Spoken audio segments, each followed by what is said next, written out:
Okay, good evening, everybody. Welcome to this West Northamptonshire Council Cabinet meeting on the 11th of June 2024. I have apologies from Councillor Daniel Lister, but no others. Do we have any declarations of interest on any item on the agenda from members of the Cabinet? No indications. Minutes of the last meeting, are there any matters arising or any corrections to be made to the minutes? Is Cabinet happy that we accept those minutes as a true record of the last meeting? Agreed. Thank you. Urgent business. There is no urgent business to conduct at this meeting, which takes me on to item 5, which is Chair's announcements.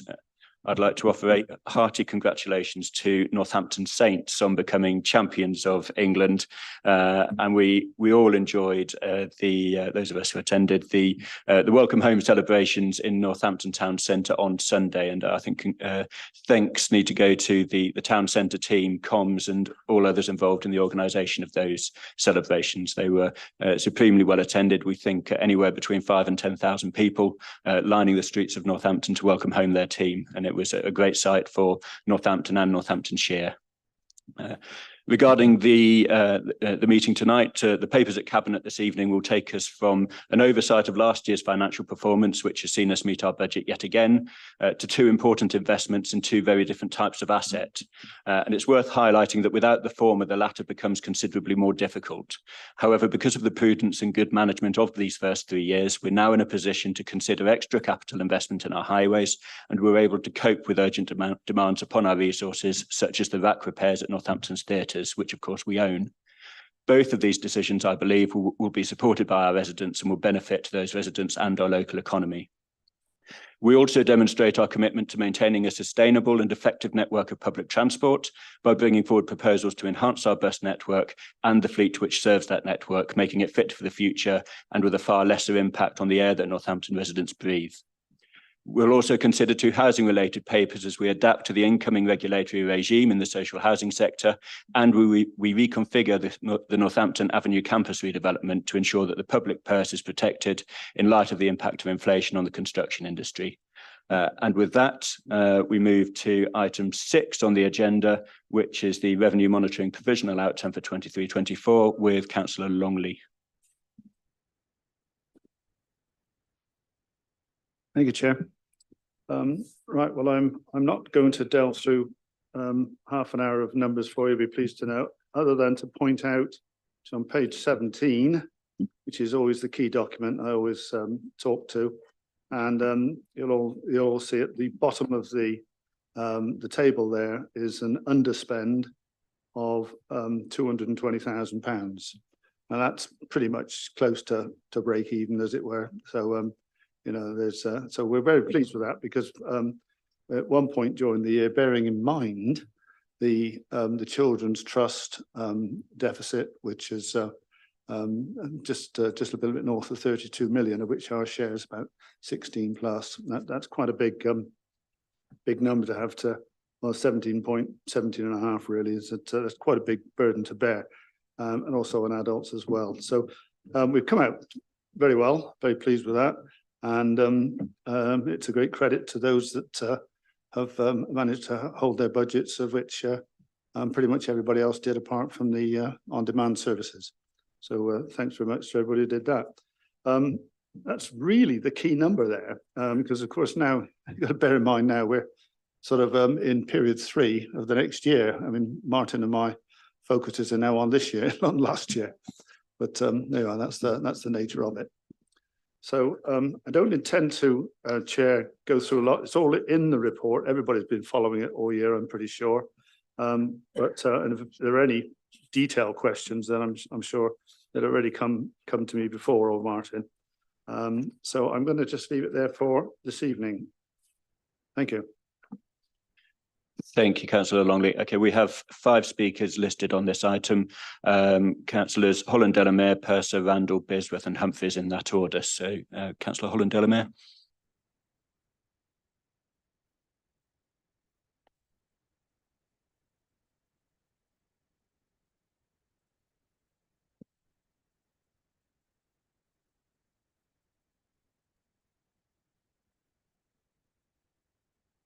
Thank you, Chair. So it did make interesting reading. We're aware of all the challenges that we're going through the year. I note that the overspend at the Children's Trust was at the worst end of all of our expectations, 17.5 million. I think we have to acknowledge, of course, the use of contingency again to balance the budget, which is, I think, prudent, but going forward, it does create a whole load of questions about how we're going to drive some of the efficiencies. So I note that some of the savings that we made were on ongoing staff savings, etc.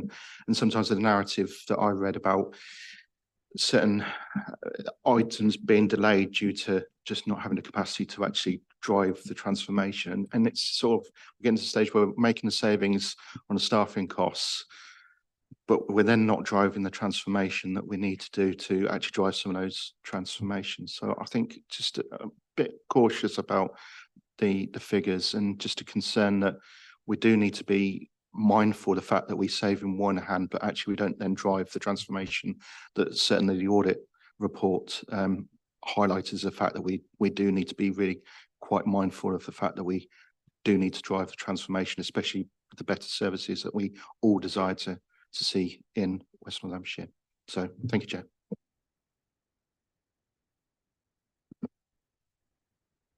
Thank you. Councillor Persis. Councillor Persis will pass. Councillor Vandal.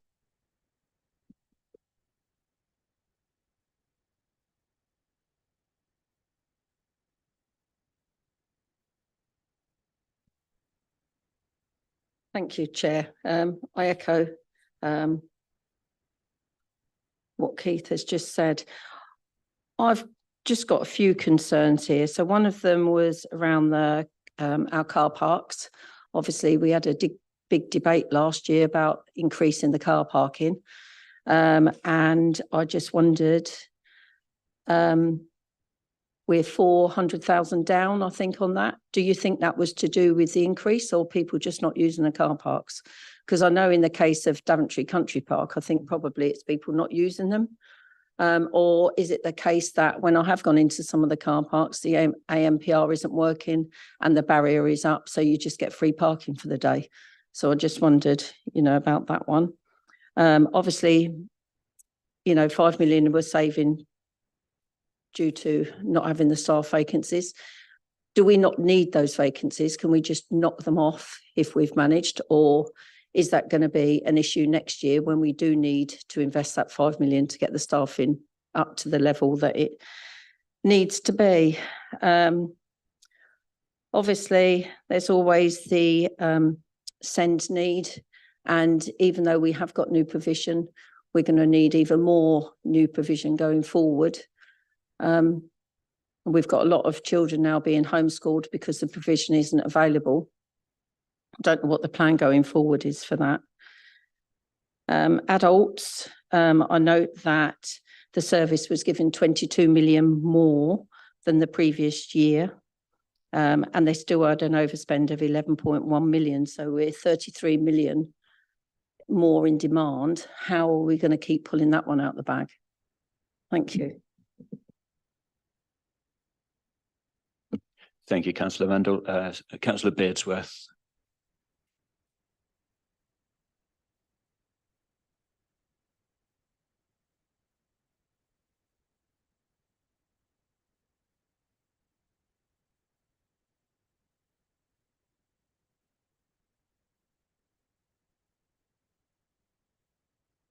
Thank you, Chair. I'm just concerned as well about the car parking. I mean, the fact that the town has been severely disrupted by the last year with the Market Square being developed and the other works being done. And the very fact that we haven't got a major store in the town anymore since Debenhams has closed. So I do have concerns about people coming here to use our services. That's one of the reasons I think why the car parking is down. I do have concerns as well with the pressures on within housing, especially with temporary accommodation. We don't know the outcome. We've got a lot more temporary accommodation now, but it doesn't seem to be enough. I think we've got about 150 temporary houses now for people to live in, and they're being dotted about all over the town. So basically, I'm concerned about that, whether we've got enough of that or whether it's going to cost us any more. Of course, adult care and children's are always a growing worry because we don't know, we never know with our budgets how many children we're going to have coming into care. And we certainly don't know how many older people might need the services that we give them. So it's very difficult to budget with those, but I think it's going to be an uphill because people aren't going into nursing homes, they're nursing at home, staying at home, and that's going to cost probably not as much, but we need the staff. And that brings in the worry about social services staff. I don't know if we're doing recruitment on that, or are we fully staffed to get that done? So those are my concerns. And as you say, at least you balance the budget this year, but there are very much a lot of pressures here that I'm sure you must be concerned about. Thank you, Councillor Beardsworth. Councillor Humphries next, please.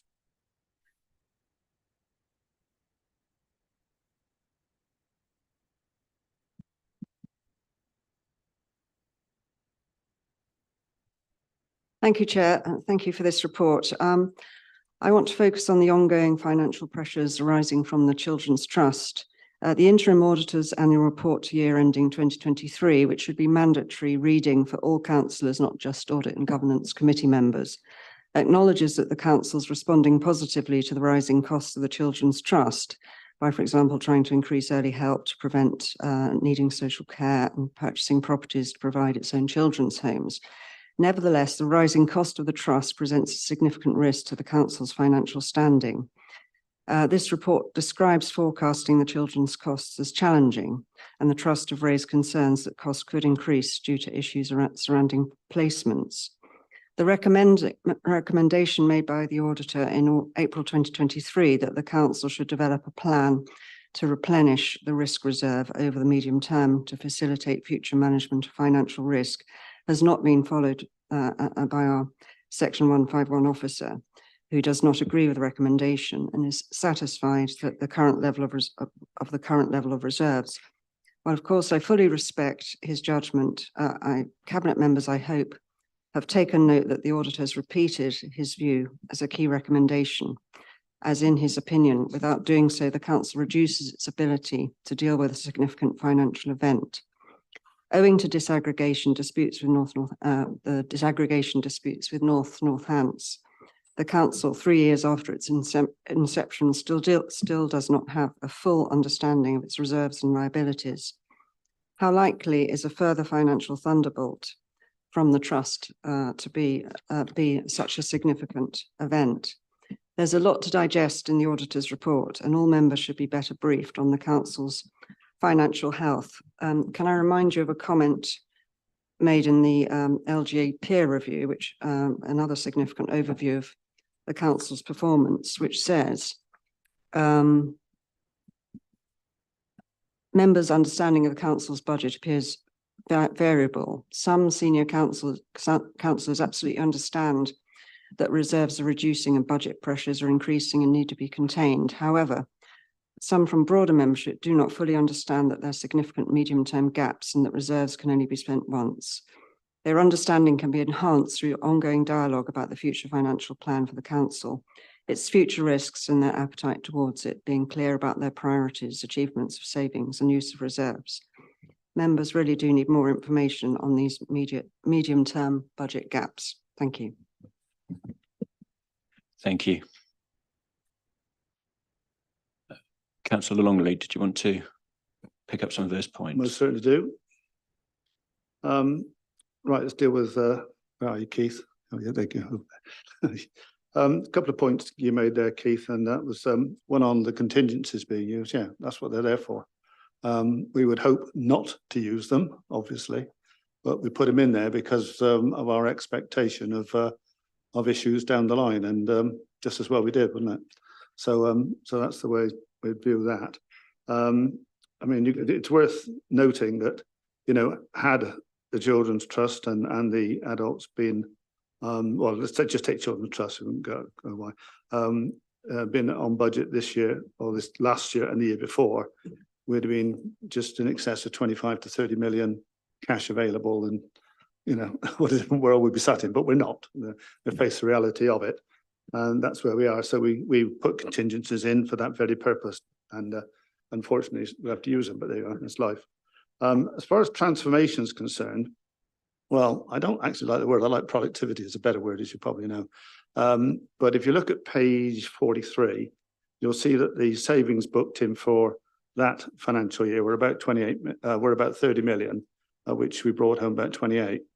And then the interesting argument there about the staffing that moves on to the key about productivity is, and this is the difficulty in a local council, is you got to understand where it manifests itself. It's no good saying we're going to do this and do that, do something fantastic, cost saving. Where does the cost saving come from?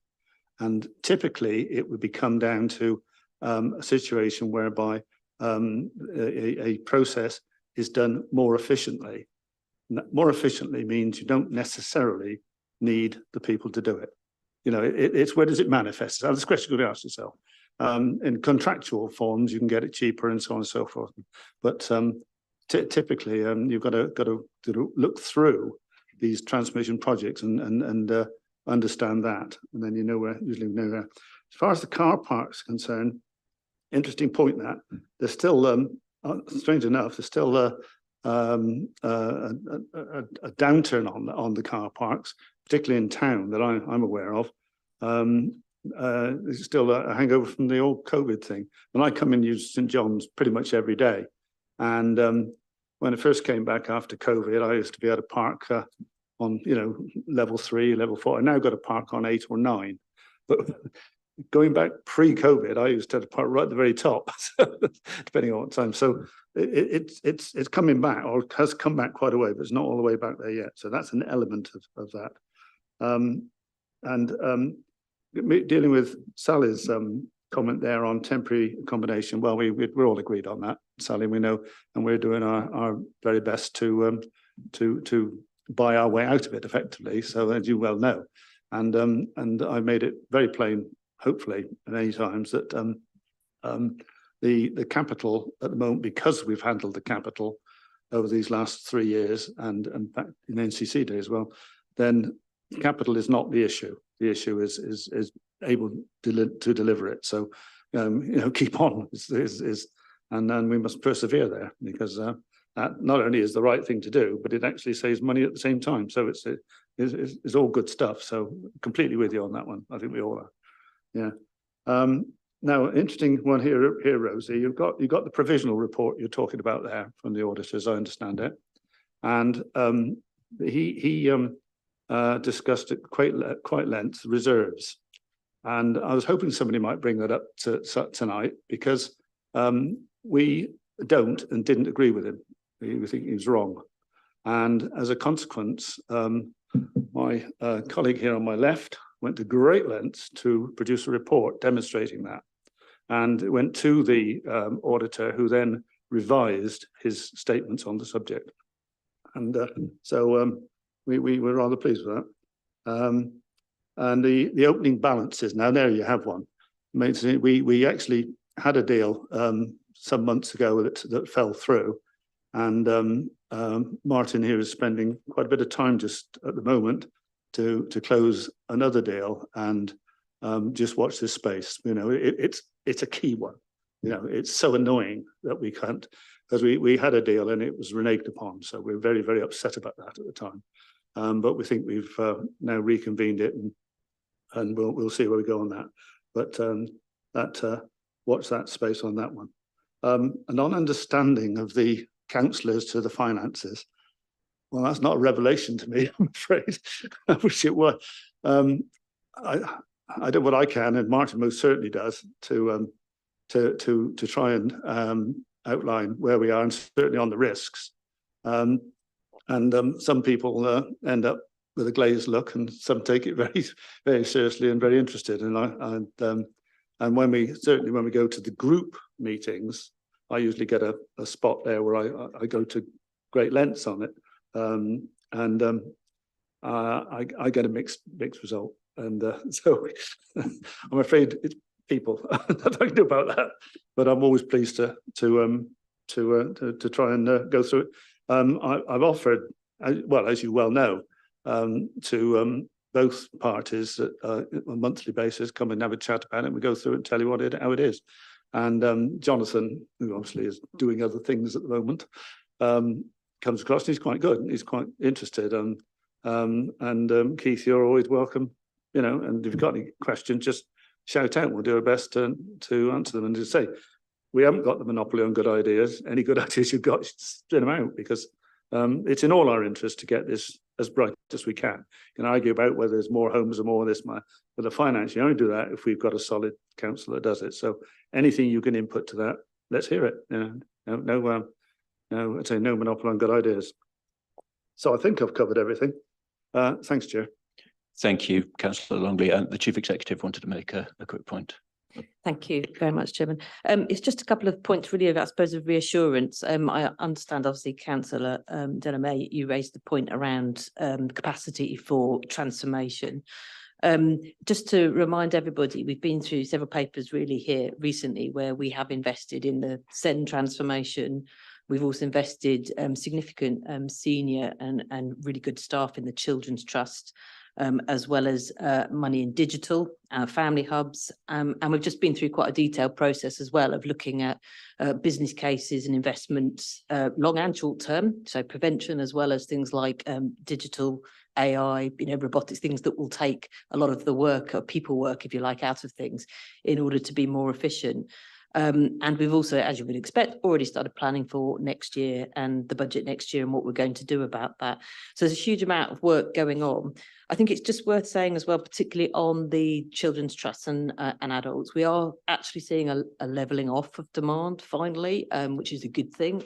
You obviously can't predict it totally and other things can happen, but we are seeing a slight dampening of those. I think some of that's because of the good work that's been done. Children's was always a 2-3 year journey. DFE were really clear from the very beginning it would take that long to turn it around. And now we're seeing, you know, really good results. So one that strikes me from last week that I heard is we've got more permanent staff in the Children's Trust than we've had in 10 years. So, which is a great result in terms of their stability. And maybe just as a final point, given the focus on the children's overspend, this year they've got 9 million of savings, bar 150,000, those are currently all green. And we have actually some additional savings that have been found, which are mitigating the pressure we inherited at the end of the year. But there's plenty of new opportunities coming up, and we're working with them specifically, I think, on the things members would like to see. So more accommodation. We've done a big piece of strategic work around accommodation for temporary housing for adults and for children's, and how we use our assets. And we're really hopeful we can turn that around and start to have in-house services at lower cost with better outcomes. So I just wanted to provide some reassurance about the work we've done. Thank you. Thank you. Councillor Baker. I think probably Anna's said most of what I was going to say, so and a lot of other things as well. But we are very much aware that those councils that have good or outstanding children's services are more economic than we are currently. But it's a long-term journey, isn't it? We've got to make sure that the changes that we put in place are sustainable and actually do make a difference to the service. We haven't cut anything. We've just managed to, I know the overspend is there, and this year they have actually received the budget they asked for without us reducing the budget, which we have done in the past. So I'm very much hoping that this is going to be the year that they stay on budget. But we are looking at lots of ways of helping, and I know Sarah is doing a brilliant job in there of helping them to see the way forward. Thank you. Thank you. And you and I, Councillor Baker, had a very good meeting with the Chief Executive of the Children's Trust last week. And I was delighted to hear that as a percentage of the total workforce, the amount of agency staff has almost halved, which is incredible news. Just to pick up a few points that were made, Councillor Holland-Delamere talked about transformation. I hope he'll have observed that since I became leader in almost every public address that I've made, I've spoken about transformation. It really is the medium term to long term focus of WNC now. senior members and officers had an away day recently where the entire focus was on transformation. We're now establishing a cabinet task force on transformation, looking ahead for the next few years, so that we can really get on top of the way that services need to look and to become sustainable and deliver for residents over the next few years. Councillor Randall made the point about SEND children not having educational provision, homeschooling, etc. 2.20 of the report does highlight the capital investment in a new special school, which we hope will go at least some way to addressing that need. We recognise that it's not going to meet every single need on the SEND spectrum, but with an additional 600 places, we hope it'll make massive inroads into that particular issue. And then just finally on the levels of reserves, it's been a constant political football over the lifetime of WNC. What is the right level of reserves? We've always taken the advice of the monitoring officer and sense checked that as an administration, but I seem to recall that we've regularly been criticised by opposition for having levels of reserves that were too high. That doesn't seem to be the opinion of the independent external auditor. So we'll continue to monitor those levels of reserves, make sure that they're fit for purpose for an authority of our size, and also make sure that we're spending prudently and sensibly on the services that our residents rely upon. With that, if there are no other points to be made by members of the Cabinet, we shall go to a vote. Are members happy to accept the recommendations made in the paper? Agreed. Thank you very much. Item 7 is with Councillor Longley again. It's the General Fund and HRA capital provisional outturn for the last financial year. Again, I don't intend to dwell too long on this. We always, when the HRA accounts is always has been in balance ever since I've known them, and likely to continue. The argument becomes are we utilising all the capital that's available to us, and are we doing enough? And and if you read through this report, the numbers jump off the page at you. So I'm very comfortable to put that to the Cabinet as I think it's in good order. If you want the detail of it all, there's quite a lot of detail here on page 87 and onwards, and I can't imagine too many people going through that with a fine-tooth comb, but you're very welcome to do if you wish. And on that, Chair, I'll leave it open to discussion. Thank you. Just the 3 speakers on this item: Councillors Holland, Delamere, Purser and Randall. Keith.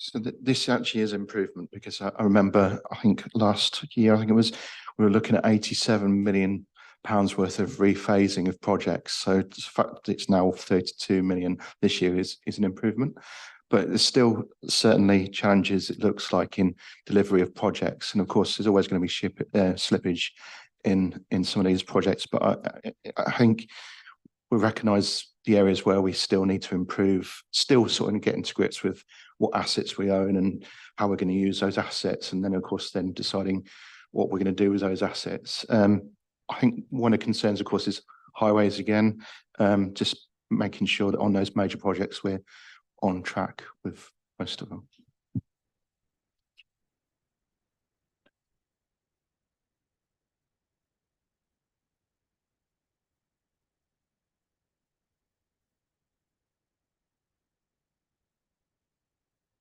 Councillor Randall. Thank you, Chair. There was just a couple. Market Square, obviously, we have got an overspend on there, so we will be spending some seal money on there. I did hear the other day that Anglian Water have got to come in because there's a problem with the piping for the water, and they've got to come in and dig that up and put the wrong piping's gone in, and they need to put, I don't know, this is what I'm hearing, so I don't know whether that's right or not, but if it is right, will that cost come down to us, or will that be a cost down to others and not us? So that was one, and if it's true at all, I don't know.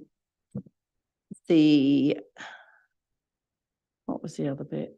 Oh, the Northwest Relief Road. I see we've got some more borrowing on that. And when's it due to be completed? Because that is causing major issues. Thank you. In the absence of Councillor Lister, I'm going to turn to Stuart Timmis for an answer on the Market Square, because that's not something that's been brought to my attention thus far. So in terms of Market Square, there was a budget of £8 million, which was government subsidy funding through the Towns deal. That's largely because of archaeology and a number of other factors, that it has been increased work required. And that's always the problem when you get into the ground, and that's part of the issue we faced in Abington Street as well, that once you get in the ground, you do find things that you don't realise and come across. There is a proposal to look at SIL funding, which obviously saves the council funding as such, whilst it is council funding obviously as part of SIL, but it's not from the capital programme, etc. So we always look at when there is challenges in terms of costings, we look for ways to mitigate against that. We look at cost engineering, we look at the contractors, we look at risk, we look at the way we procured it, etc. And it's only when that we can't see any way forward that we would come back to members and identify that there is an issue there. So yes, there is a smallish issue, I would suggest, in the grand scheme of the regeneration within the town centre and marketplace. In terms of Anglian Water, we are looking at that issue again, very similar. Once you start getting into lifting streets, etc., we found cellars that weren't known to be there. There's bits of pieces of issues that we haven't seen previously. We're currently looking at that at the moment. I'm looking at Jane to see whether we've got a final pricing on that. I think it is investigative works at the moment, and I don't think we've come to a conclusion as to what those costs are, but we'll do what we always do. We'll work with our stakeholders, with our contractors, and we'll look at ways in which we mitigate that in the first instance before we then come to members with the outcome of that.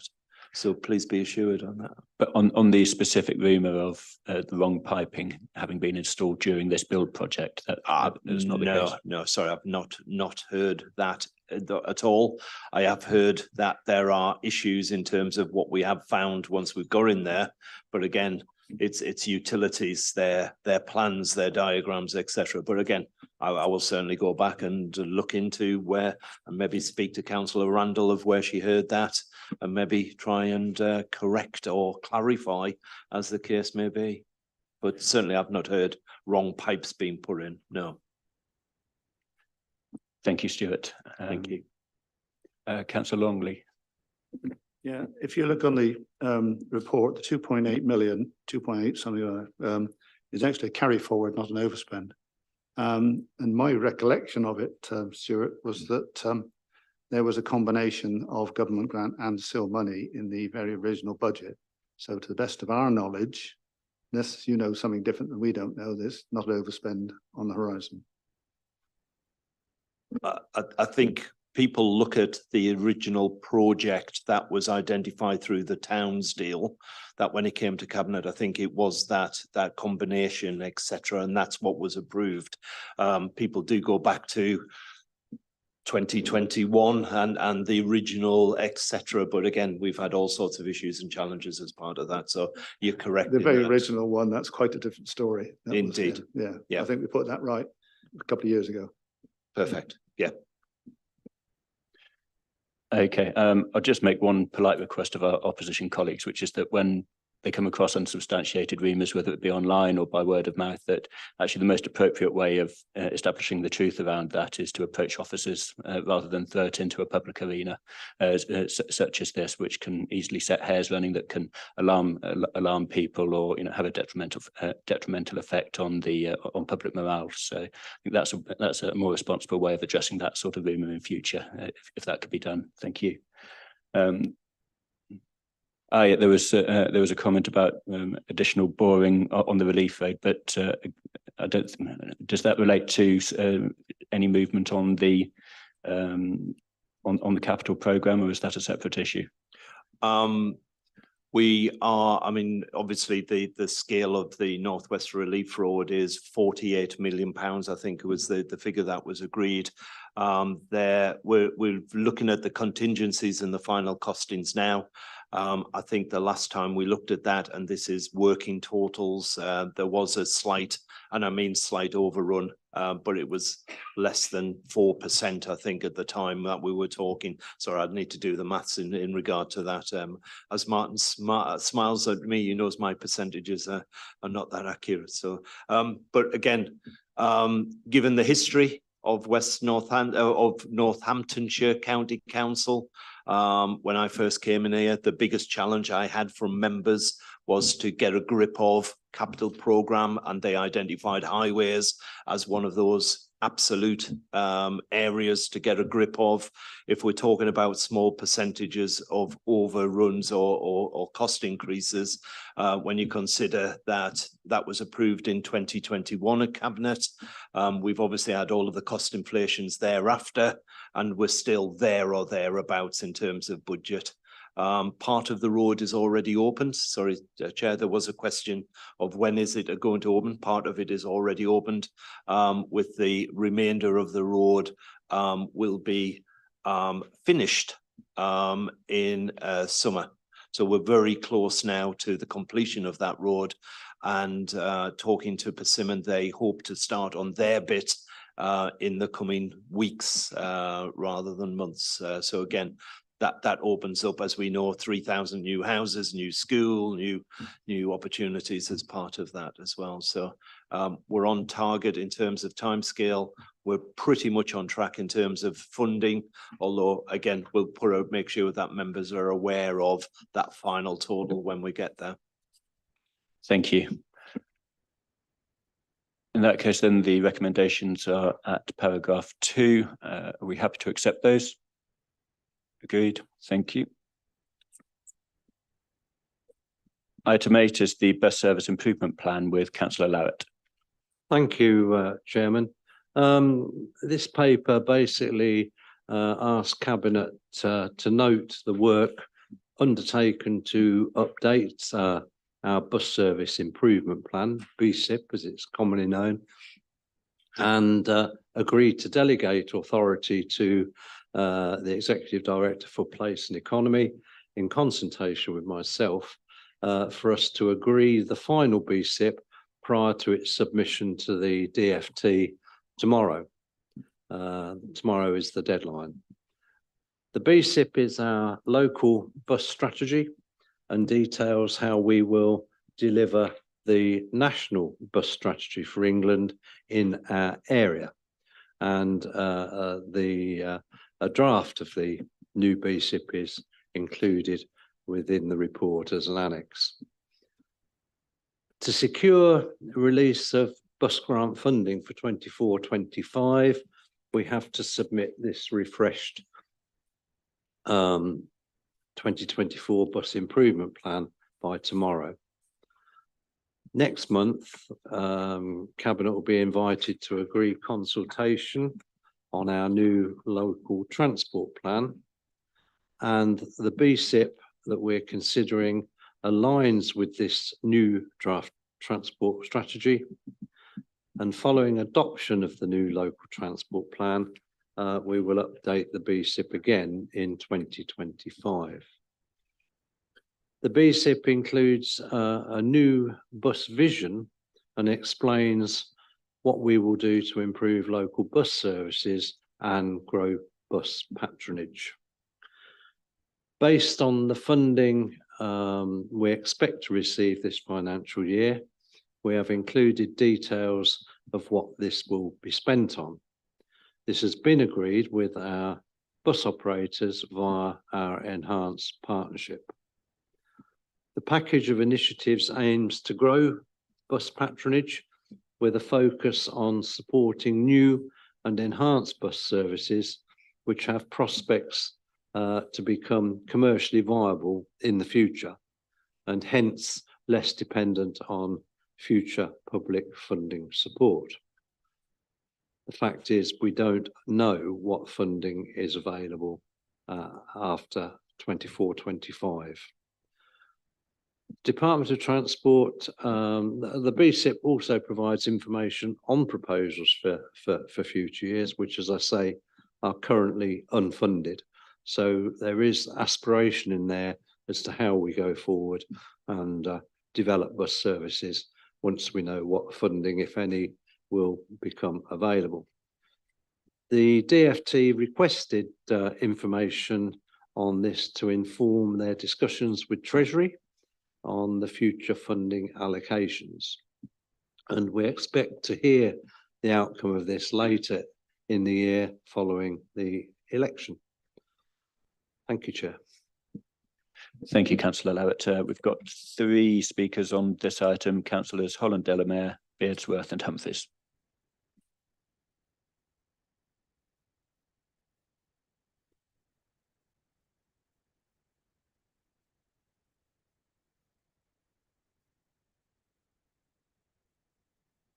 Just like to thank the Phil Larratt for basically continuing the ongoing consultations with the bus working group. It's been quite good to actually have that cross-party discussion about how we work on this area.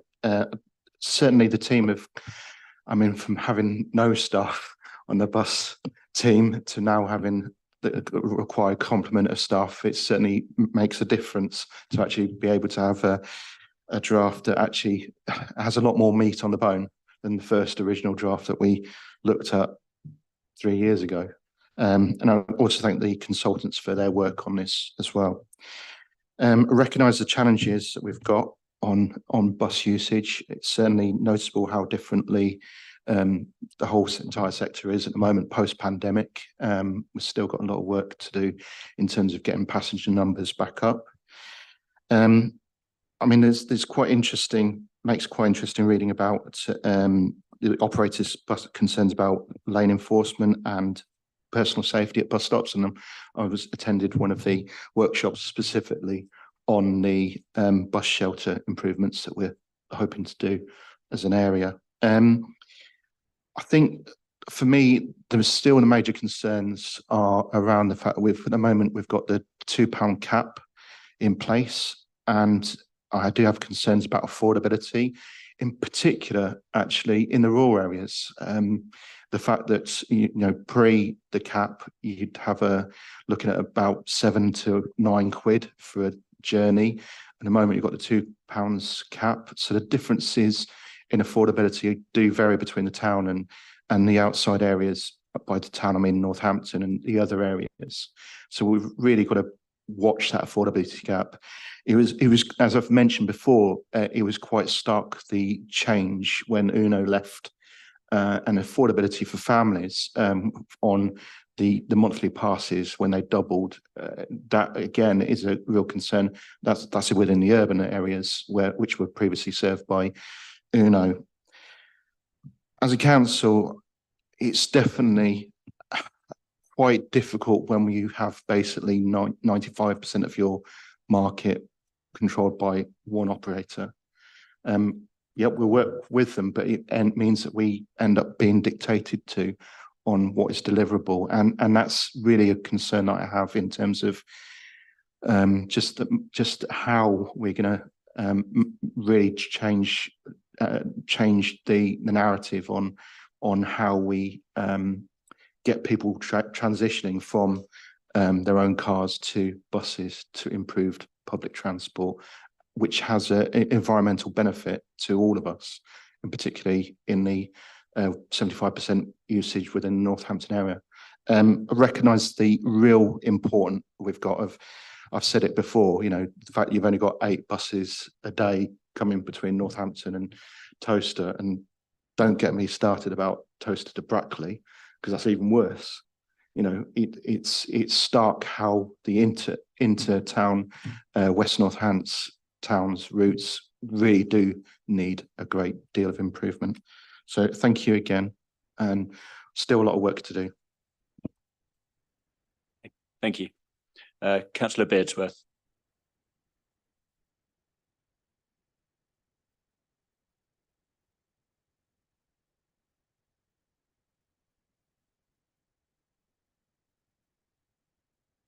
Thank you, Chair. Pleased you brought this report to us tonight, and it's a bit the 11th hour as usual, so it's got to go in tomorrow. There's a couple of things I wanted to raise. I noticed by the next report, we're going to have electric buses by 2026, hopefully, if that's the case. Personally, I think the bus station in Northampton isn't adequate. I never thought it was. And the very fact that a lot of the buses have to park in the drapery, and all the fumes from that was very much a contributory factor to Debenhams closing, because when you went in to buy a bottle of perfume, all you could smell was the buses outside.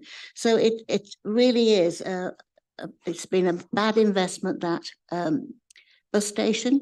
And I must, also echo, people arrive here on buses, on coaches, and where do they actually stop in Northampton? They stop in a lay-by.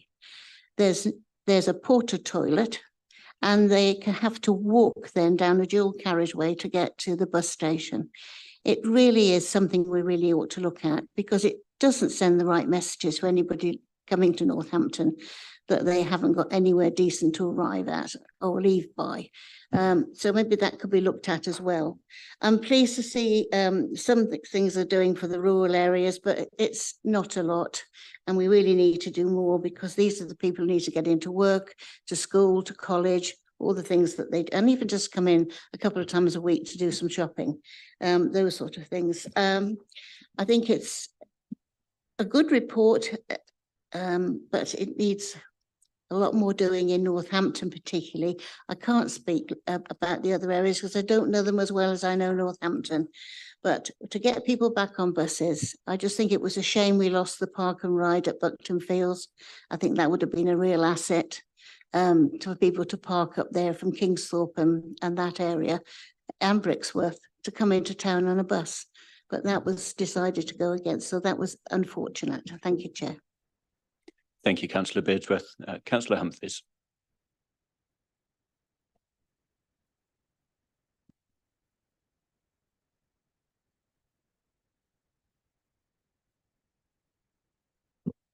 Thank you, Chair.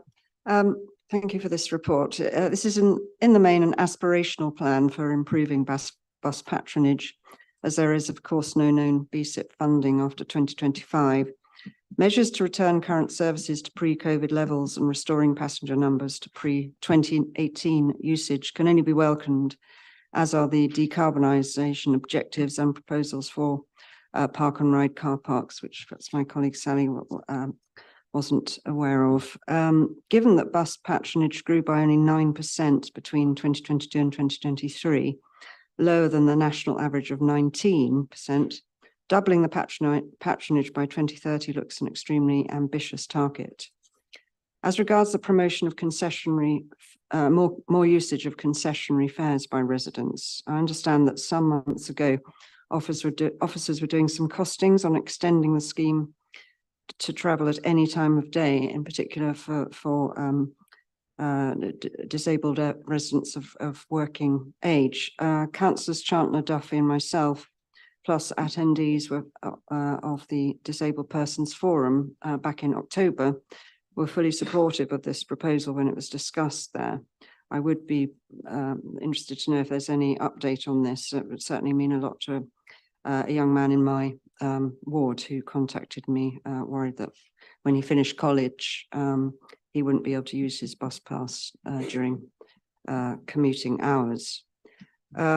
I'd also suggest that the outreach covers the digitally excluded, as well as those experiencing disability and or deprivation. Older people need paper timetables. All bus stops should also have an up-to-date timetable, and many do not have that.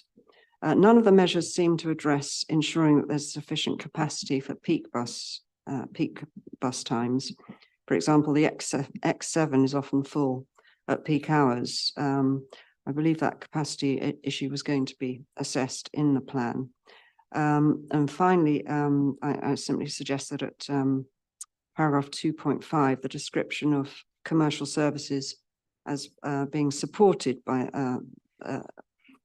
commercial services, sorry, I can't read my writing.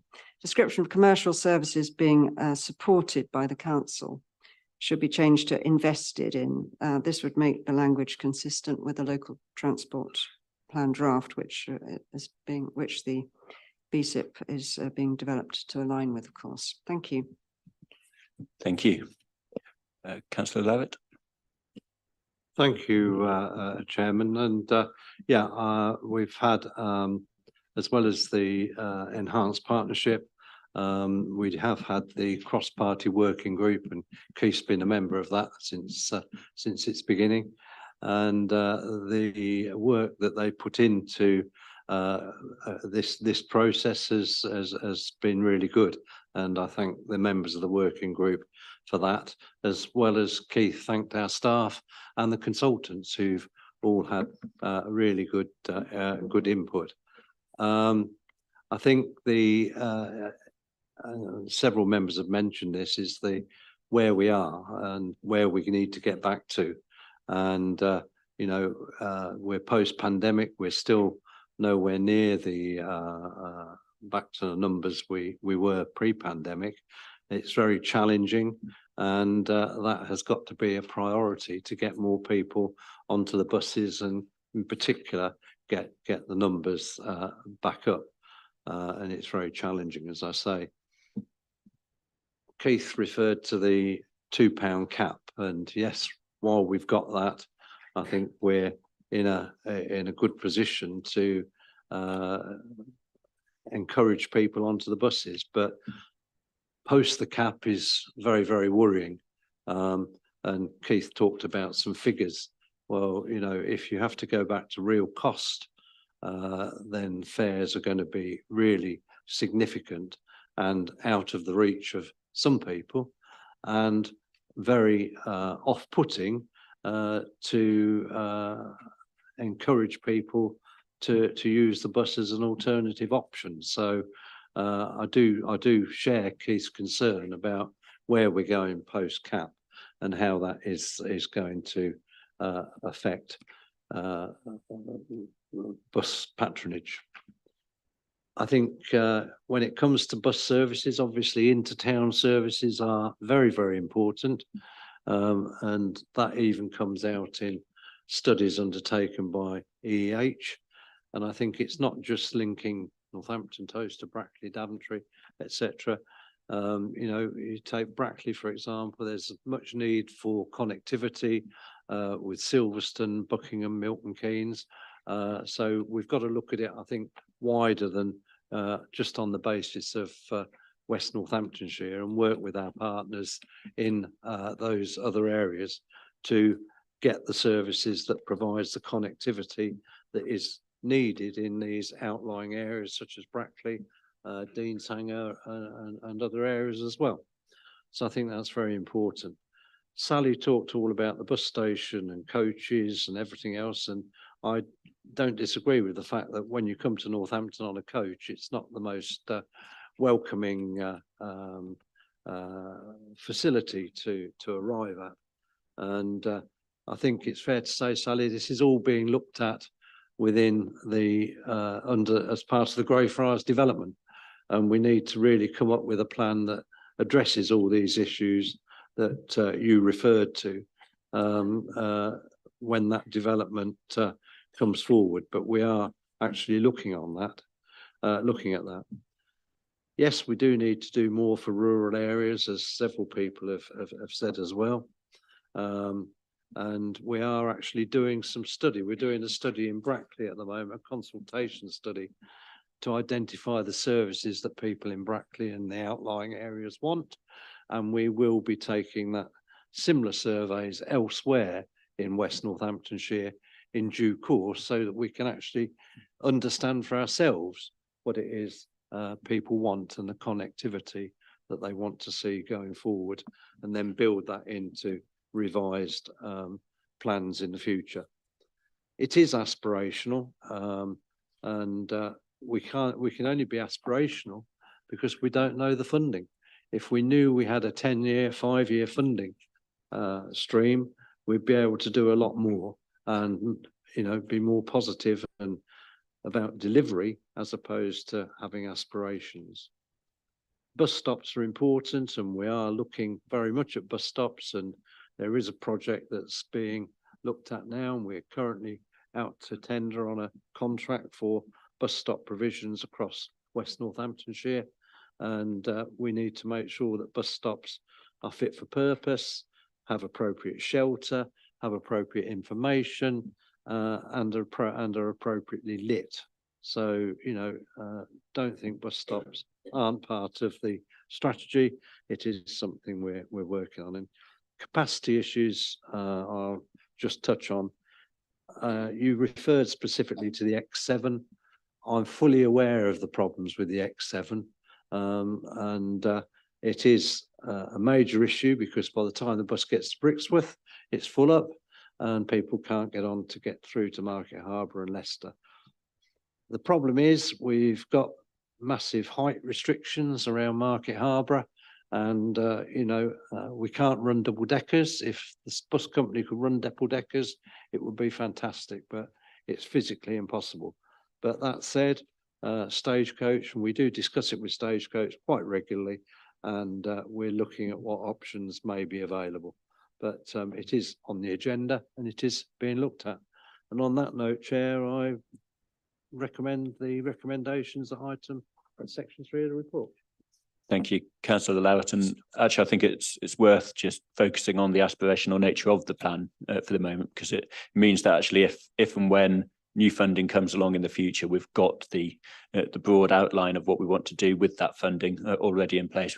We've identified those key priorities for our area already. Shelf ready. Absolutely, oven ready, some would say. With that, we've got the recommendations before us. Do we accept the recommendations in the paper? Thank you very much. Item 9 is with Councillor Lowett again. It's the Zebra 2 grant update. Thank you, Chairman. This is sort of somewhat more of a technical, it's good news, but this basically covers the technicalities of how we deal with the grant and how we manage that going forward. Following on from the BSIP, this paper provides Cabinet with an update on one of our major BSIPs projects, Zebra 2. As well as providing an update on this project, we're seeking Cabinet approval for the delegation to the Executive Director of Finance to approve all documentation to administer the allocation of the grant funding, who will ensure adherence to the DfT grant funding terms and obligations. Chair, on the 22nd of March, it was announced that we'd been successful in our bid for just over £9,350,000 to the Zebra 2 fund, which was one of the biggest local authority allocations from this round of funding. As a local authority, and Transport Authority, we are now responsible for allocating this grant to our partner Stagecoach to enable the electrification of most of the Northampton bus fleet. Stagecoach will contribute the remainder of the project cost, some £22 million. The project, Chair, will support the purchase of 51 zero-emission buses that will operate on 11 routes in Northampton. It will also support the delivery of vehicle charging infrastructure at the Northampton Stagecoach Depot in Far Cotton. You can't just go out and buy a bus like you can a car. They have to be ordered, they have to be built, they have to be to the operator specifications. So they have been ordered, but we expect the buses to be operational in 2026, quite early in 2026, I believe. I think, Mr. Chairman, this is a fantastic project for Northampton and will reduce transport carbon emissions and improve air quality. The new modern bus fleet will also improve journey experience. I'm told that electric buses are a lot more comfortable than conventional buses and support our BSIP aims to increase bus usage. The project, Mr. Chairman, also underlines the importance of strong partnership working that we have achieved with this project and which is such a feature of our BSIP and overall bus strategy. Thank you, Chair. Thank you, Councillor Larratt. Just one speaker on this item, Councillor Holland-Delamere.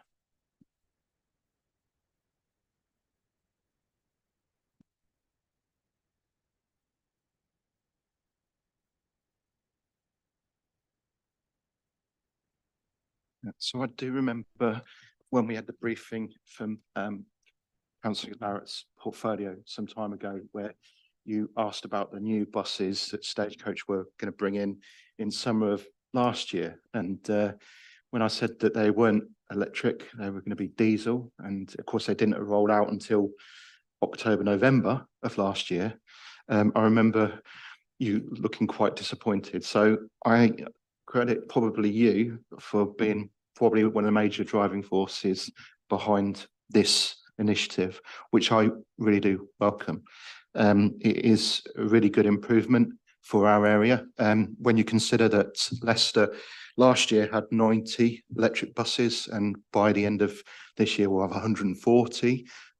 This certainly it's certainly the vision and the strategy that we definitely need for our area.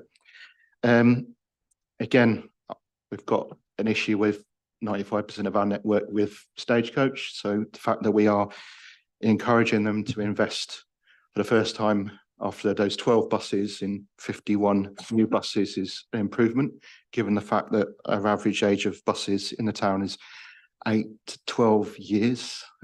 And I haven't seen new buses apart from those 12 for a long time, being a frequent user. So I do recognise the terms and conditions and making sure that Stagecoach do keep using them within the Northampton area for at least 5 years. And just one question I've got is, what is the life expectancy of an electric bus?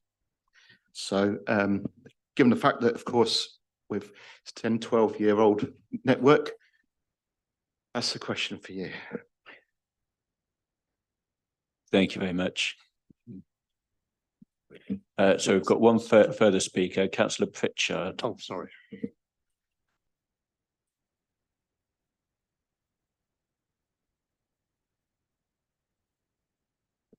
Thank you, Chair, for allowing me to speak. Obviously, I've read the report, and I commend Councillor Larratt for actually instigating this report from a consultancy point of view. One of the things that comes up is, once again, the rural communities are not being considered. We talk about the Zebra 2 grant, of £9 million and so on. But once again, I have got from... Sorry, Ken, I'm going to interrupt you there. The rural communities were very much considered, but the nature of electric buses means that actually they're not conducive to operating in rural areas because of the infrastructure around them. If you want to go on and make further points, you're very welcome to do so. But normal buses, once again, for example, we have Deanshanger, which has 4,000, it's a primary village. It has 4,000 inhabitants or 4,000 households. It has no bus service whatsoever. And, it's very, very concerning. I get an awful lot of complaints and also situations from my residents. Why haven't we got a bus service? And I would this I don't think has been addressed with this particular report. Perhaps, Councillor Larratt could actually assure me that, in future services and also future reports actually do consider the rural bus services. Yeah, I think on the previous paper, we probably did see quite a lot of consideration for rural for rural bus routes. I don't know if the Northampton and Milton Keynes, the X33, the 33 run through Dean's Hanger or not. But certainly rural transport is a key concern of mine. I know from my constituents' concerns that just being able to hop from one village to another. For example, if you live in Kislingbury, your nearest surgery is in Bugbrook, and if you're elderly, you need a bus to get there. At the moment, they're fortunate enough to have a bus, but if they lost it, that would be catastrophic for some people. So your concerns are very much understood, Ken, and we'll continue to push the interests of rural communities when it comes to buses and everything else. I promise you that. Thank you, Chairman. Can I thank Councillor Holland-Delamere for his comments and for his support for buses generally and what we're trying to do. With regard to life expectancy, we'll have to come back to you on that one, Keith. But obviously, it's all to do with batteries and everything else as well. So we'll check into it. The battery life may be less, I don't know, but it will be great to get new buses on the streets of West Northamptonshire, as you rightly say. I think the area has been poorly served by Stagecoach in the past. I remember, it's not that long ago that they decided to take all the decent buses out of Northampton, move them to Birmingham for the Commonwealth Games, and in the interim provide some real gas guzzling, fume emitting relics from Lothian regional transport. So, at least we'll get 5 years, because the requirement of the deal is that they have to remain in Northampton for 5 years. So, I think we'll get a far better quality of bus when these do come in. And we'll come back to you, as I say, on life expectancy. Councillor Pritchard talked about the rural areas.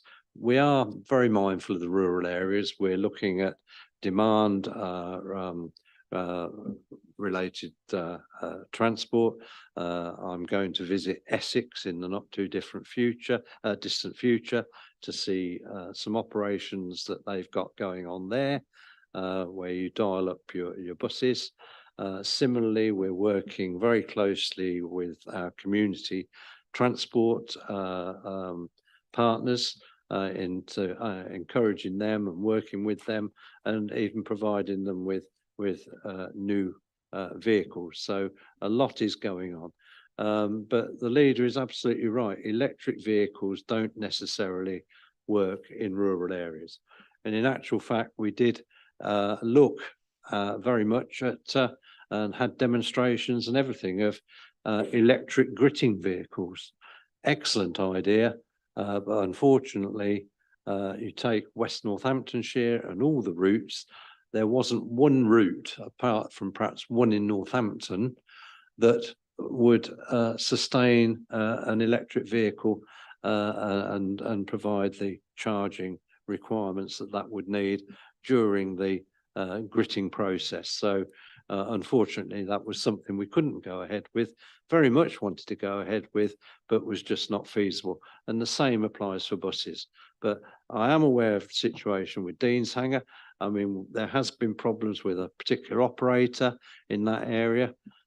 We have had some success, though, in that Stagecoach rerouted one of their services, actually giving Pottersbury, I think it was, a better service than it's had in several years. So, but it hasn't helped other areas. But we are working on that. We're talking to Milton Keynes as well about how we can provide better for Dean's Hanger. And as I say, that's work ongoing, Mr. Chairman. Thank you, Councillor Lowett. I'm seeing no more indications to speak.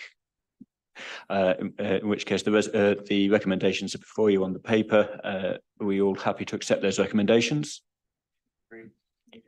Thank you. Item 10 is Landlord Services Annual Performance Report, including the Housing Ombudsman self-assessment. This is with Councillor Herring. Thank you. As we know, West Northamptonshire Council is a local authority registered provider of social housing, owning over 11,400 residential properties. WNC is required to register with the regulator of social housing and ensure that its landlord services are delivered in line with the new enhanced regulatory requirements. Northamptonshire Partnership Homes, NPH, manages the council's housing stock on behalf of WNC. And although the council has NPH, the council is the landlord and responsible for services to tenants. WNC has specific governance arrangements to monitor the performance of NPH against key performance indicators, agreed targets, service standards, and approved delivery plans.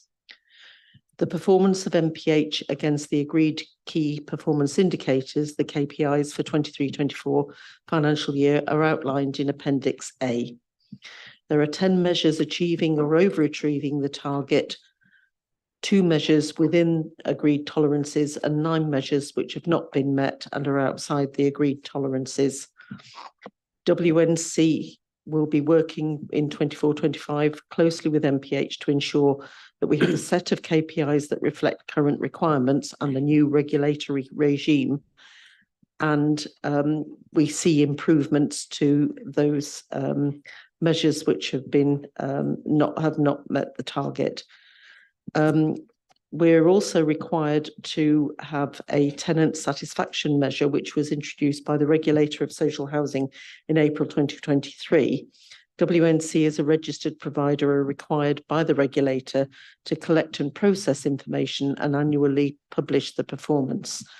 NPH collated the results and used an independent provider called Acuity, which carried out the surveys on our behalf using a sample of 1,000 tenants. And the full results of these are detailed in Appendix B. NPH have created an improvement plan following the outcome of these, the tenant satisfaction measures, and this is actually outlined in Appendix C. WNC are required to submit the outcome of the surveys along with an explanation of how the collection meets the technical requirements to the regulator by the 30th of June 2024. The Housing Ombudsman Complaint Handling Code states that landlords must produce an annual complaints performance and service improvement report. Appendix D details these annual performance of complaints management by NPH. And the report also highlights and provides narrative from NPH on areas of improvement required moving forward. The code also requires landlords to identify a suitably senior lead person as accountable for complaint handling. It's been proposed that the head of housing strategy and partnerships, informed by Joe Barrett, and will be nominated as the senior lead person, and the cabinet member for housing be appointed as the member responsible for complaints. Me at the moment. Appendix E is the self-assessment and details how NPH complaints and feedback policy complies with the code. Following approval by Cabinet, the self-assessment will be submitted to the Housing Ombudsman ahead of the 30th of June deadline. Thank you. Thank you. We have 2 speakers on this item, Councillors Purser and Beersworth.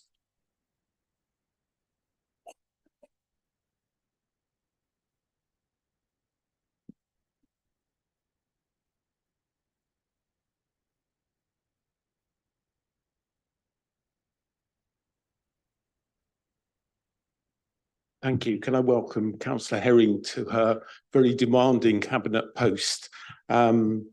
Can I just say that I am one of the council's nominees to NPH, but I don't speak for them here, and there are reporting mechanisms to the cabinet through the council structures. So just so that my comments, you're clear about my role in speaking here, because this is a very significant report as we move into this new regime for regulating social housing following the 2023 Act, which really was not before time.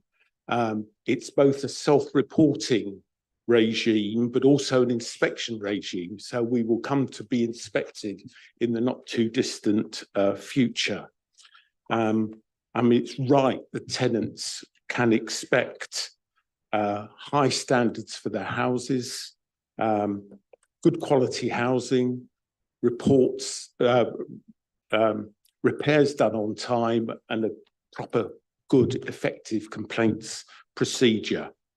The report here is long and detailed. It's almost too detailed, so seeing the wood for the trees is a bit difficult. To me, the trees are about people getting their repairs done effectively and quickly. And clearly we're away from meeting that standard at the moment. We also need to be able to respond effectively to complaints, and we need to have the satisfaction, tenants need to feel satisfied with the services that are being provided, including dealing with difficult neighbours, which is also an issue. I suppose the questions for the Cabinet member here are you confident that the self-assessment that we're putting in is a realistic view of the current situation? And secondly, are you confident that where we're falling short of current standards, that measures are in place that will achieve an improvement so that we do meet the standards? Thank you. Thank you. Councillor Beardsworth.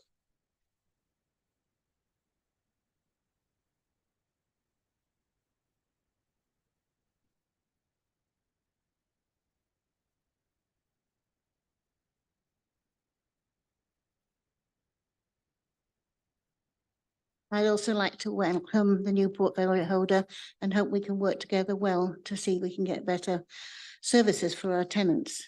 I was quite shocked when I read this report. I know there's problems down there, and I know there's been a restructure recently. We had 5 directors and a chief executive. And that this is the trouble with places like this. It got to the point where there's too many chiefs and not enough Indians. Basically, we haven't got enough staff down there to do the job properly. This is why we're falling way behind in our repairs and the length of time taking repairs. They have multitask staff. That is okay when you're doing little jobs, but you can't expect a plumber to put a lock on a house. It isn't possible. You know, they're not that clever. And I think what we need to look at, make sure that the multi-skills is just for small things, not for big things. The standard of homes now has dropped considerably, with not very well maintained homes at 65% is really bad. We have some excellent tenants, never cause us any trouble, that pay their rent and look after their property. And we have a small percentage of people that don't look after their property and should therefore not be rehoused if they damage their property. We used to recharge them for the damage that they did. We need to recharge people for the damage they've done when it's been done deliberately, and therefore we will need to rehouse them because they owed us money. Therefore, we keep moving problem families from one place to another, and they just destroy the properties they're in. I think this needs doing. I was a bit upset as well, seeing fairly and with respect is only 76%. I would have thought that should be in 100%, irrespectively. You know, that's how you treat people, is with respect. And the complaint handling is really poor, 36%. I just thought that was, you know, if you don't answer your complaints and you don't deal with them, you don't know what's going wrong with your service. If you don't listen to what people are telling you through the complaint procedure, then you don't know what's happening and you don't know what's going wrong. And I strongly advise Councillor Herring to do some site visits to look at the properties that they're letting and making sure that they're up to standards that you would want to live in. But I really hope that with the restructure, we might now find, I do have a problem with the multi-trade. They do get paid more money, but are we getting them to do the jobs properly? And I really do worry about the fact of fairly and with respect, because I would have thought that would have been a high priority. Well-maintained homes, 65%, it's not good. It's not good. And we really do better for the tenants. They pay their rent, they look after their property. We don't ever hear anything about the good tenants. We only hear about the bad ones, but we do have a very high percentage of very good tenants that look after their property and pay their rent on time. Thank you, Chair. Thank you. Councillor Herring. So the Director for Communities and I think the Opportunities. Director to just wants to comment. make a point of clarification. Thank you. So just on Councillor Bearsworth's comments, just to make it clear, this isn't the full assessment. That will be coming later on. We're still working on that. And this is actually the KPIs that link to MPH's management agreement. Thank you. Thank you. And just in answering the comments, and it's interesting that Councillor Purser says the wood from the trees, because the thing that leapt out at me when I first saw these details is actually the communication on repairs and complaints, and the fact that those are actually inextricably linked. If they could be doing the repairs faster and more effectively, they wouldn't be getting the complaints, and therefore they wouldn't be spending the time doing that. And I think there are some considerable challenges just actually in the marketplace, in that there's a skills shortage, particularly in the construction area. And I have a meeting tomorrow with MPH, and that's an area we will discuss, because I think that is key. And then obviously the consultation and keeping people up to date with the information, the communication and the works. So that's one of the areas that I want to focus on with MPH. And what else? And I know that there is a complete stock condition survey going on at the moment, which will be being reported to the council and give us hopefully the assurance we require that the homes are of a decent standard that we're letting to tenants. Hope that answers all the queries. Thank you. When I last discussed the stock condition survey with the NPH chairman, I was told that there were no nasty surprises yet. There's still some stock yet to be surveyed, but we hopefully that continues in the same vein. And I have to say, with this report, whilst there are some disappointing factors, it is, as I think Councillor Purser said, a hugely important report, and it's to be welcomed that we've now got this level of transparency, because it sheds a light on aspects of NPH's performance that need greater focus, and that our fairly recently implemented new governance scheme for NPH can really get a grip of. So I think it's an important step forward in terms of managing our Almo and improving those standards for residents. If there are no further comments from members of the Cabinet, then I'll direct your attention to the recommendations on the paper. Are we happy to accept those? Thank you. Item 11 is the Avenue Campus disposal of the Bassett Loke building. I think that's Councillor Herring again. Thank you, Chair. The report is seeking approval from Cabinet to dispose of the Bassett Loke building and associated land on the site that's part of Avenue Campus site, St George's Avenue, Northampton. Avenue Campus is a scheme that was started by the Legacy Council, Northampton Borough Council, before the formation of West Northamptonshire Council. The decision was taken in 2021 to approve the acquisition of Avenue Campus from the University of Northampton. It's regarded as an important site in the centre of Northampton, and the plan was to provide a substantial number of affordable homes on this site.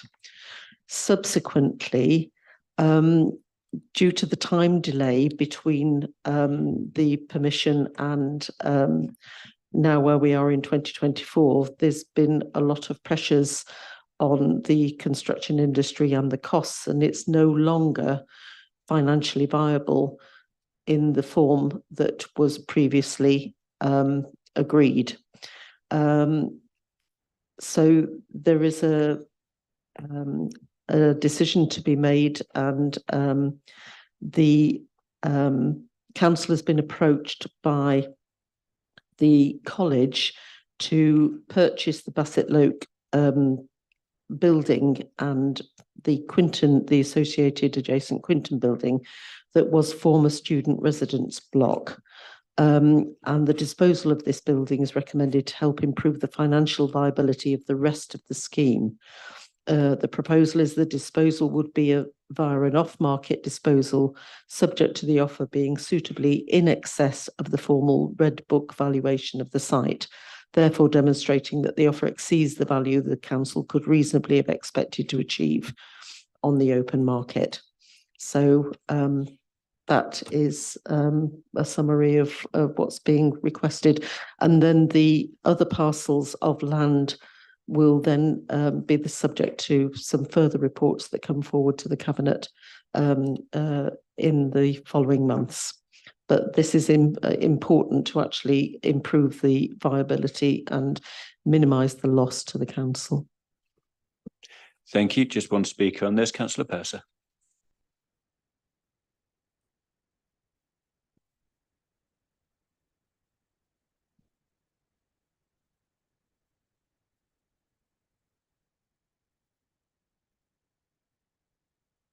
Well, where we are on this leaves me with a sense of real frustration.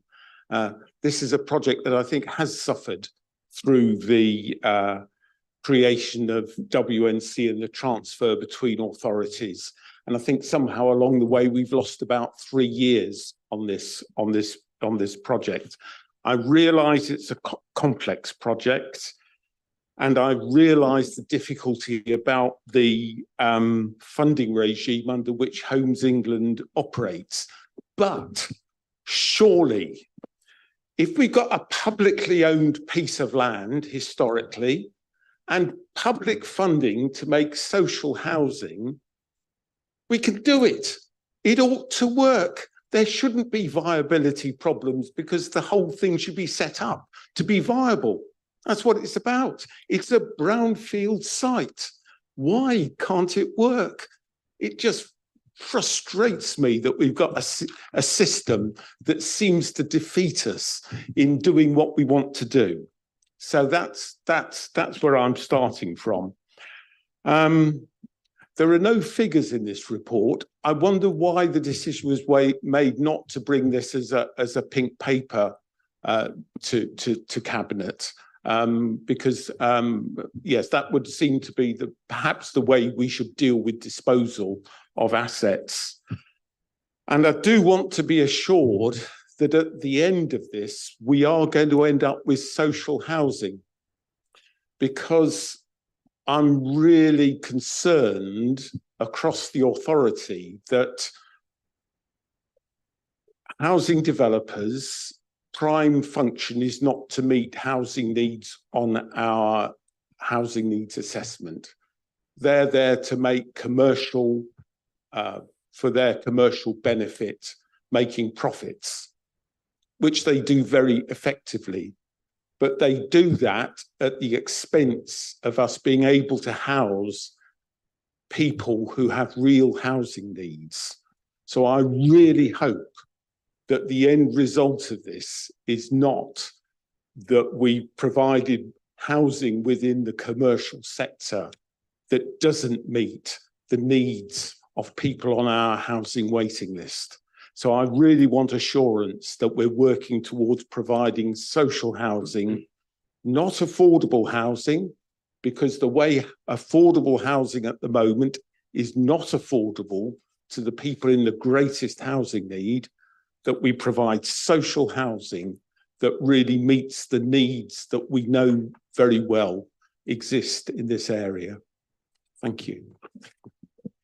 Thank you, Councillor Purser. I think at this stage, the assurance that we can give is that we're working to provide as much either social or affordable housing as possible, but we do have to meet viability on any of these sites. And despite the fact that it's publicly owned land and there's public grant involved, if if inflation kicks in as it did after the war in Ukraine started, and we approved these plans beforehand, then those viability assessments that were conducted previously, to a degree, go out of the window.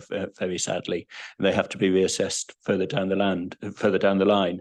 We have to take a responsible approach to the public money that we're handling, and whilst everyone would love to still deliver 170 units of social affordable housing, as I say, we have to make the sums add up, and we have to make sure that the borrowing can be repaid in the long term. But I won't steal too much more of Councillor Herring's thunder. I'll hand back to her.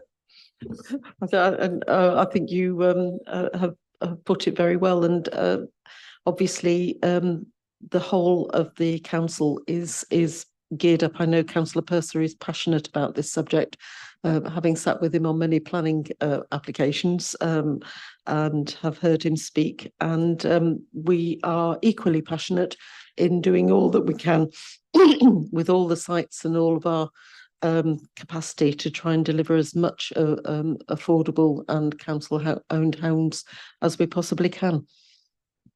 It remains our commitment. Thank you. If there are no further comments, then the recommendation as it is on the papers before us. Are we happy to proceed? Thank you. Item 12 is additional capital funding for highway maintenance. Councillor Lowett.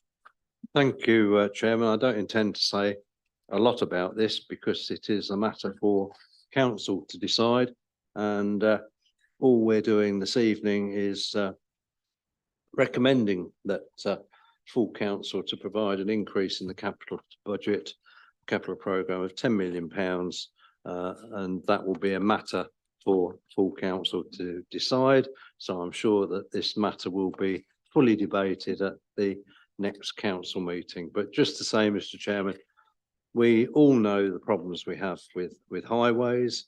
Every local authority is facing massive problems in keeping up with them, and we need, I think it's £8 million more than we're actually spending each year to stop the decline. So this £10 million will certainly, if it comes about, and that's, as I say, as a matter for full council, will go a long way to helping.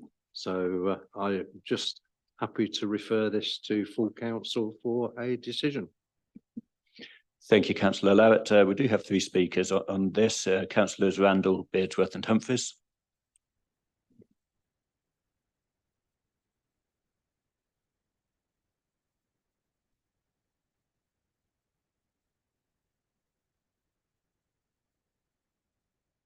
Thank you, Chair.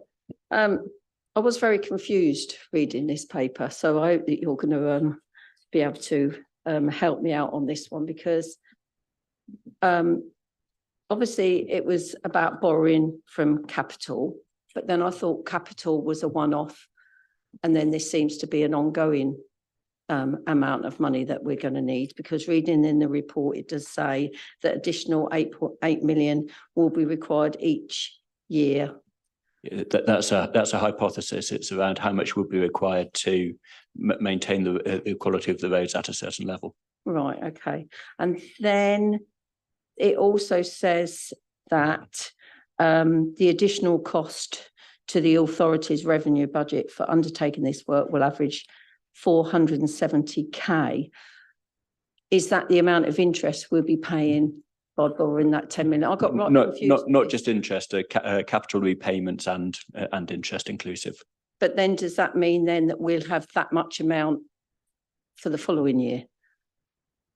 So there'd be an ongoing pressure on the revenue budget as a result of the borrowing to invest this year. So I just got really confused. So if somebody could just speak me through that, thank you. You can't, Wendy, take this in isolation. The answer is yes, that will be the impact, but you mustn't lose sight of the other side of the equation. Every year we pay off money, and the borrowings since we've been as WNC have gone down year on year on year. And that's because we control the borrowing. Now, we get a little bit up there, it's not going to make a huge difference in the long pull. And bear in mind, this is all very long-term money and usually at fixed interest rates.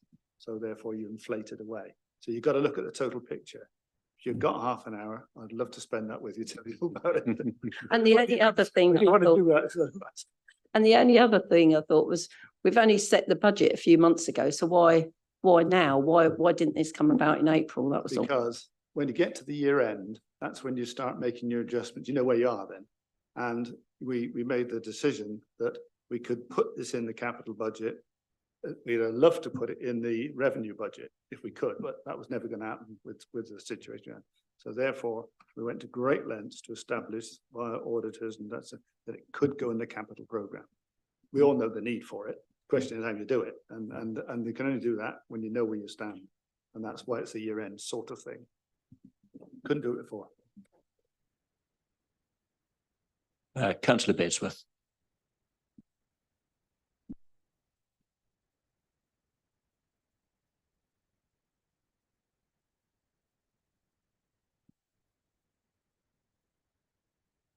Right. I'm confused, the same as Councillor Randall. This is coming out of capital money to do revenue work. You're mending roads. That's revenue, not capital. I'll let Stuart tell Yeah, you what they're doing, but it's. Let me, I've not, been on the council a long time, and I do know the difference between capital spending and revenue spending. So it's, to me, this is like borrowing money to fix potholes. And you're paying extra money over the top of that in interest, basically. So you're going to mend roads, which is a revenue funding, and actually then going to charge the taxpayer that extra money for mending roads. So if you're mending a pothole, for instance, and that pothole's there and you've mended it and it breaks down, which they often do we borrow again for the next time it breaks down? I just, to me, it seems like we're borrowing from Peter to pay Paul. And it's costing us money to do so. Perhaps you'd enlighten me a little bit more, because I've never known anything like this my I'd whole love time I've to. been a councillor. We're not talking a pothole. We're talking about serious investments in the roads. I'm going to let Stuart tell you what we're planning to do, because there's a plan to do. You can't borrow for a pothole. No, and I wouldn't even begin to suggest you. What you can borrow for is a significant project, different thing. Could you give me an example of a significant project? Well, figure 5.4 identifies the works that we're looking at. So it's an extension to the programme, the surface dressing programme. So again, the pothole fixing, if you like, what this does is secures a large extent of the road. So it's the difference between revenue repair and capital maintenance. We've worked with audit and Martin's internal guys in terms of what is revenue and capital. We're looking at a micro asphalt program, again, looking at whole roads in areas and looking to, again, the surface dressing, but of a higher quality. We're looking at planned carriageway servicing program. So again, these are all techniques and maintenance, capital maintenance of large stretches of road rather than so they're looking at proactive work rather than the reactive, if you like, side of pothole. Many members have talked to me about footpaths as well and looking at increasing the programme of footpaths. So we've identified, or we will, subject to council, be identifying a programme of footway servicing. We will be looking at bridge maintenance schemes, again, further looking at making sure those structures are secure in the longer term rather than just repair. Drainage works, again, in particular in the rural areas. I do know that drainage and looking at the drainage issues that are relevant to those areas. So again, we're making sure that it's both urban and rural across the whole programme. So again, we're looking at some new techniques in terms of the materials we use as well, looking at some recycled materials and looking to see whether we can get sustainability into the programme as well. And as part of this as well, we're also looking at investment in machinery. However, that's not part of this £10 million. We're wanting Kia to make some investment in the machinery part as well as part of their partnership approach. So rather than us owning those machines, we will ask them to, on the back of this, to be investing in better, more efficient machinery as we work forward as well. Martin Henry wants to come in, then I'm actually going to draw a line under this. Okay, no, I just wanted to ask one question. That if it was a new road, I can understand it. I can understand it if it's an extension of a road or something, but to actually mend a road, even though it's a big area, it's still mending it, isn't it? So can we bring in Martin, because he can explain the fiscal rules around this. And the general test for whether something gets charged capital revenue is if you're enhancing the asset. So if you're enhancing that particular road, so you're not going up to that pothole and from the single pothole, you're looking at a whole strip of road and you're enhancing the asset and therefore the value of that road, then you can capitalise that. Now, we've taken advice from our external auditors. We've put a paper to them. They, at this point, are satisfied with our view on this. So they've confirmed that they believe we can capitalise this expenditure, and that's the reason we funded it through capital. But it's if we're enhancing the asset, which we are, we can capitalise it. That's the general test. Point then, we know that to actually bring our roads up in this county, it's going to cost probably 200 million to bring it up to a good standard. So this 10 million really is a spit in the ocean, really. But even so, it's well to be welcomed. But I just couldn't understand why it wasn't revenue, and I still really can't. But I'll believe you. I think maybe in future questions to be raised in advance of the meeting.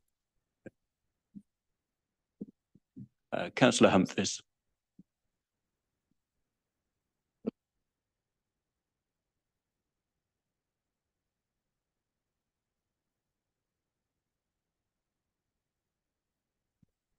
Thank you, Chair. Totally legitimate questions from the two former speakers. Legitimate though they are, I say this without wishing to be rude. Cabinet isn't a members' training session, and if members have questions about fundamental basic issues, then they should address them to officers or lead members in advance of the meeting. These forums are about policy and policy decisions, not those very basic issues that I think we've heard from both Councillor Randall and Councillor Bearsworth. But do please proceed. Thank you. My reflections, having read this report, were to be welcomed overall. I was thinking of both the benefit to residents, but also our visitors. We're trying to grow our tourism economy, and if visitors to Silverstone and the women's rugby next year don't have their bones shaken driving to West Northants, that's only got to be a good thing. At the moment, you always know when you're crossing the border to neighbouring counties, Warwickshire, Buckinghamshire, or Oxfordshire, because suddenly your car drives slightly differently and you realise, oh, you're on quite a nice smooth road. I just wanted to share two stories, from a bad news story and a good news story from my ward as regards highway services, if I may, for just a minute. Positively, the council and Kia responded to a plea from Welton to mend a part of their road for a community event which hadn't been able to take place since 2018. The much loved Soapbox Derby, which attracts lots of visitors from Daventry and other villages, will be able to go ahead because the road is being fixed. Crick has had a very negative experience following an installation of a traffic calming chicane in February, to which the parish council contributed £20,000. And it's the problems that have arisen from the poor installation and poor design have been of great frustration to both Crick and Yelvertoft, and the deterioration of the road, which began sort of weeks after it was installed, has caused damage to cars and caused a cyclist to come over his bike. I know that the chair wrote to our chief executive last week and part of the fallout is that residents are blaming the parish council for the whole fiasco, which is, completely unfair, believing it's the parish council's responsibility. They've asked for urgent action, either temporary or by moving forward the permanent works, which were going to take place, I think, this month, but now been moved forward to August. I think our chief executives replied that won't be able to move the works to an earlier slot, but hoping that the state of the roadside with all its craters and crumbling surface can be addressed. I hope by that she means that the temporary. You're over time, Right, councillor sorry. Humphries. I hope that means that a temporary repair can take place. Thank you. Thank you. Councillor Lowett. Just to say, Chair, I understand the issues that Councillor Humphries is referring to. I've had a look at them myself with her. The chicane, as I understand it, further design works is being undertaken, and that will be rectified in hopefully in the near future. And I think Stuart's going to try and find out where we are on that as we are.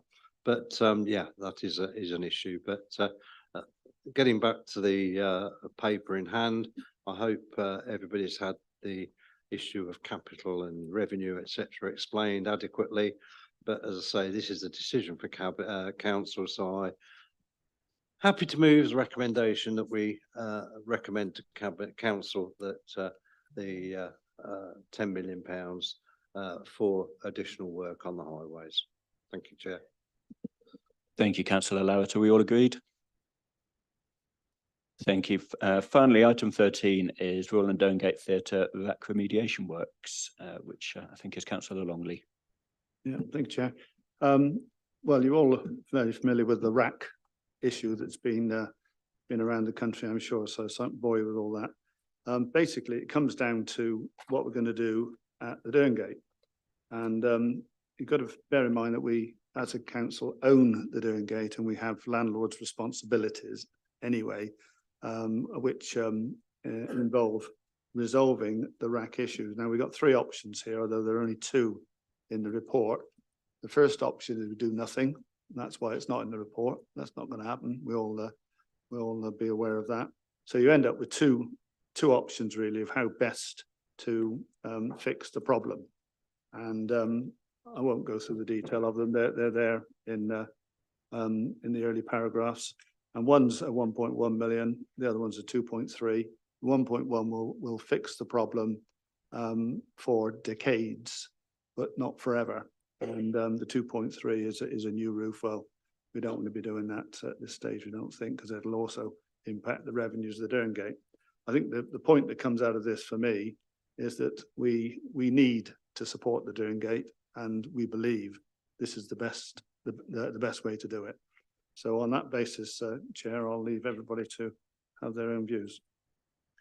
Thank you. Just Councillor Holland-Delamere to speak on this one.